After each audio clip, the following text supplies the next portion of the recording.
Welcome back, everybody. Here we have an overview of the Cold War. And yes, if you read the subtitles, my snark did get a little bit out of control, but that's okay. It's day like 16 of quarantine, and chunks of my hair have begun falling out. Okay, so the Russian Revolution, when it happened way back in 1917, actually set off a decent-sized Red Scare in the West. A lot of us Americans are very familiar with the Second Red Scare, the McCarthy era, which is hilarious that there are people trying to rehabilitate him. But we're not very familiar with the first Red Scare, but we actually had like book burnings of the Communist Manifesto and other such things going on in the United States. Now, that thawed out a bit in the 30s because fascism was such a threat to both capitalist democracies and communist nations. But the end of the Second World War left only a superpower that was communist and a superpower that was a capitalist democracy. And as a result, we're going to wind up with this new, much longer term period of strife between the United States and Soviet Union, and of course that is the Cold War. All right, so the Soviets were generally in line with Marx's vision that communism was going to be a worldwide thing, that it was going to be a global revolution sweeping across the planet, and they would gladly assist with that. Now, it's interesting to note that that was, by this point in time, especially under Stalin and even under Khrushchev, though especially under Stalin, the Soviets had drifted very, very far from Marx's vision of how communism exactly looked. Didn't matter, they still called themselves communist, and they were still interested in promoting communist governments around the world. The United States, meanwhile, was pretty much going to adopt a policy of containment. Basically, the places that are already communist, we're not sure if we can help them, but by gum, we're not going to just let other nations become communist. And it is worthy to remember, y'all, that while we look back, and I think I even mentioned this in my previous videos, while we look back and say, well, the communists, the domino theory was silly Cold War propaganda, it really wasn't. Like, understand, the Soviets want to dominate the globe is not inaccurate. And it's not paranoia if it's a fact. The U.S. Starts what's called the Truman Doctrine, stating that we would assist any nation resisting communist influence and insurgency. Now, please don't misunderstand me. That does not mean that the United States was some sort of halo-wearing bunch of angels in this case. I talked about last time, and we'll talk about next time. The United States was more than willing to overturn a democratically elected government if they thought that government was too close to the Soviet sphere of influence. Both us and the Soviets launched major economic programs. The Soviet Comecon was a lot smaller than the United States' Marshall Plan. You probably remember that from American 2 or A-Push. But both were trying to rebuild their half of Western or Eastern Europe into the powerful and economically viable nations that had existed before. Heck, the U.S. even sent economic aid to its old rival, Japan, trying to get it back on its feet. And as the Cold War ramps up, we begin to see alliance blocks. The U.S. forms NATO, seen here in our picture with both the English and French acronyms. In 1949, pretty much a mutual defense pact saying that if the Soviets or a Soviet ally attacks anybody, whether that's West Germany or Italy or France or Great Britain, all of us are in. You're at war with the U.S. if you mess with one of them. The Soviets form a bloc called the Warsaw Pact, which pretty much does the same thing. And this sends kind of a chill. Now, please remember, the Soviet states were largely puppets and as such did not have the type of autonomy as nations in 1914. But this does send a bit of a chill down your spine if you remember what the alliance system did in the First World War. because it turned local wars into global ones. Again, the Soviets didn't really were mostly puppets, but the Western European states weren't. And it's difficult to say what would have happened if, say, France or Italy had acted irresponsibly in this particular moment of geopolitical history. What I'm getting at is large mutual defense alliances tend to lead to large wars, and it's kind of remarkable that this one didn't.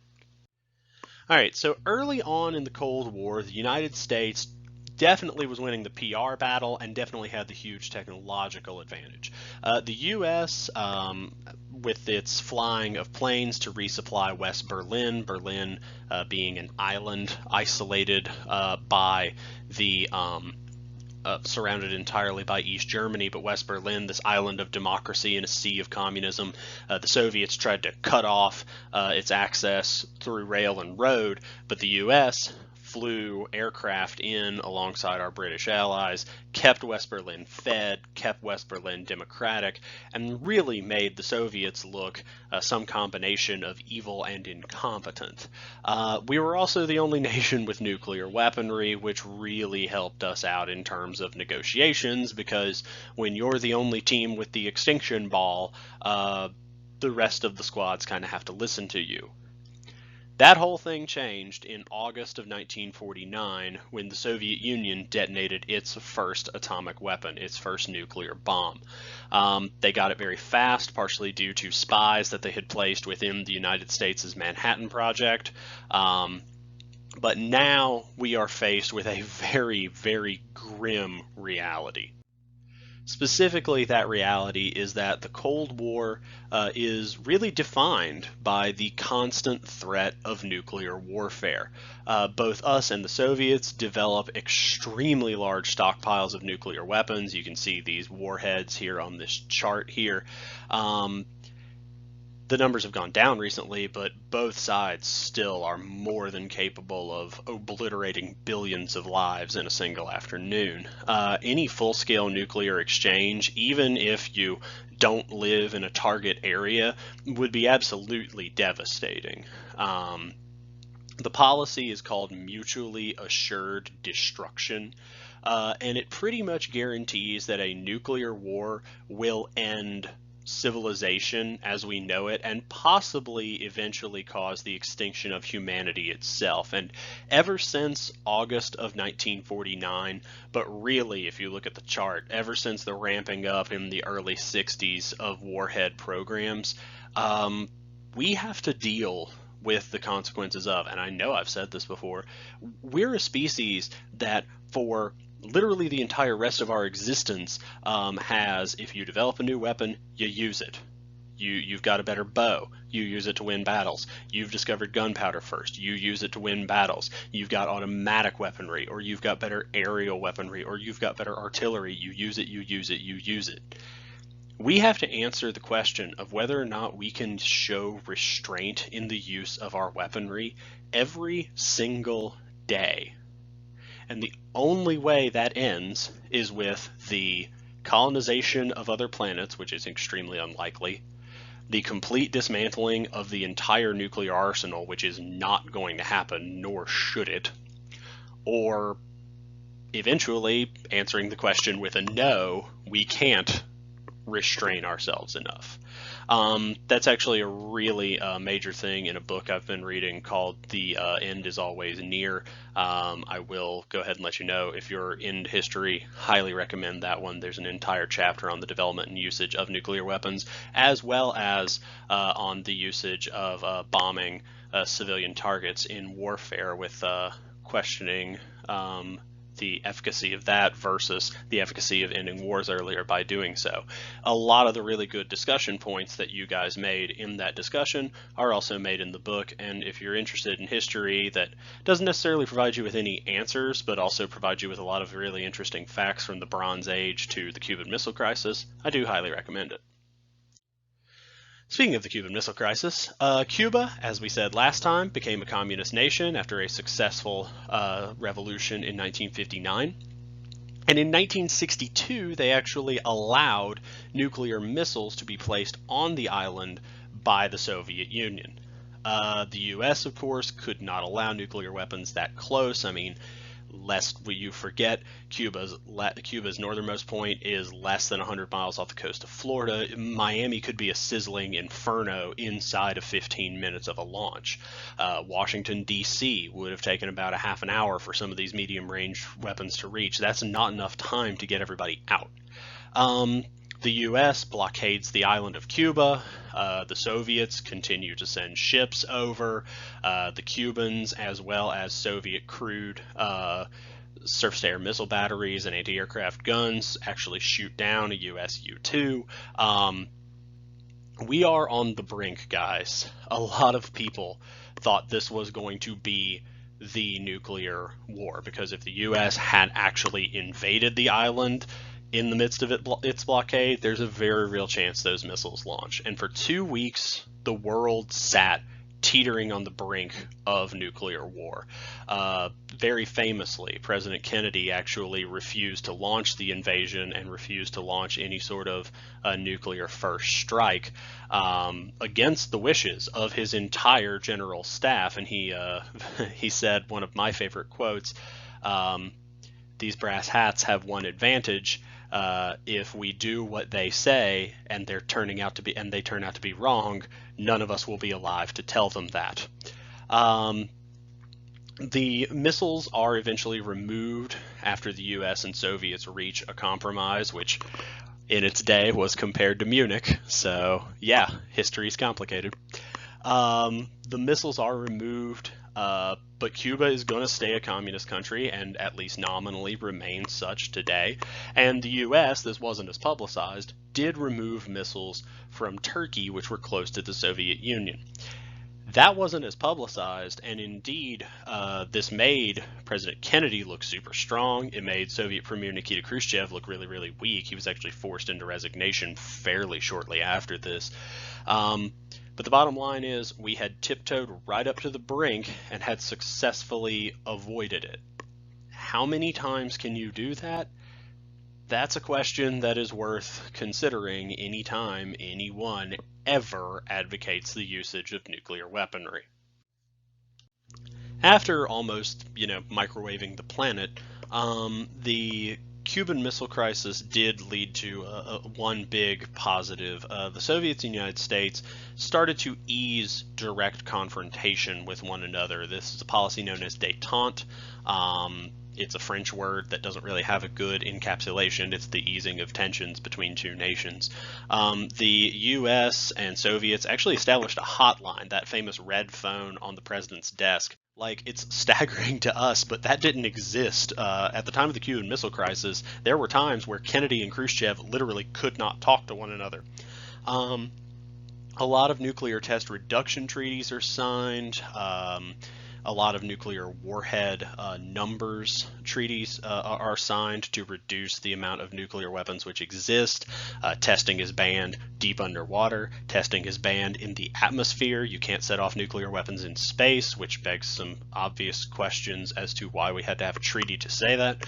And the U.S. even establishes diplomatic relations with China. One of the people who really did a lot with Detente, it's not what he's famous for obvious reasons, was actually President Nixon, but also the presidents after him. Ford, Carter, those guys really did, even Lyndon Johnson to a lesser extent, who came obviously before Nixon, did unwind relations. And we wouldn't see anything like Cuba really ever again, but certainly not from 1963 to 1979. Things really did become a lot more laid back. In this picture, you can see Khrushchev's successor, Leonid Brezhnev, and Richard Nixon, two of the most reviled men in their countries, actually sitting down and talking. And it really did ease tensions a bit in terms of direct conflict. However, as you will see tomorrow,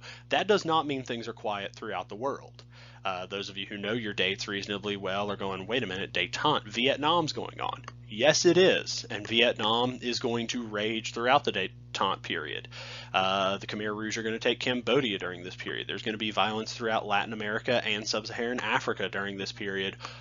but it's all proxy wars, and no one's threatening to launch nuclear weapons over Mozambique.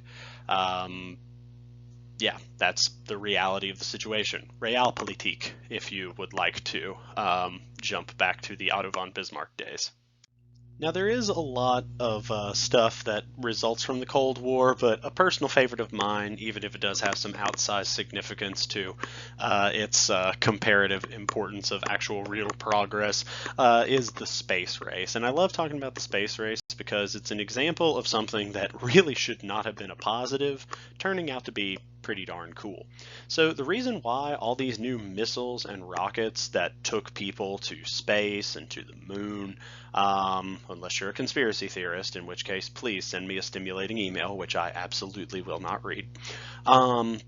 These missiles had to be tested in some way other than simply lobbing them at the enemy. You couldn't very well do that, so they decided to use them as a way to put satellites and men into space. And the result is the space race, which was being led by the Soviets, especially in regards to getting the first satellite and the first man into space.